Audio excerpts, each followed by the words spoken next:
let's mark down the first secret is how engaged am I in my role, in my company, in my industry, and how close to the eye of the owner do I have access to currently. Now remember, you had eye of the owner 10 out of 10 when you first started your role. Remember how excited you were when you got the job? You were like blown away.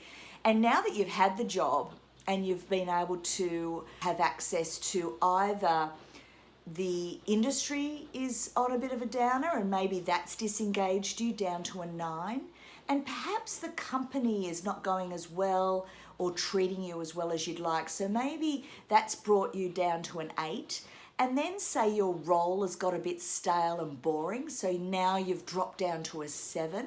You're still good at what you do, you're still enthusiastic, but a 7 is really not satisfying. So what I like to do with my clients, and this is what we can do in your career coaching session, and everyone gets one gets to schedule that in for free with me. So if you haven't got the handout already, get the handout, download it and just fill in your details and send that off to me, and I'll be in touch so that you can have your little free career coaching, because we might want to talk about, if you're currently a 7, what would it be to get you back up to a 10? That's a 3-point gap. So you get the idea about this gap analysis that we're doing. What is your current score at the moment for eye of the owner? And what do you want it to be in the future? Is it, do you need an extra point? Do you need an extra 2 points? Do you want an extra 3 points?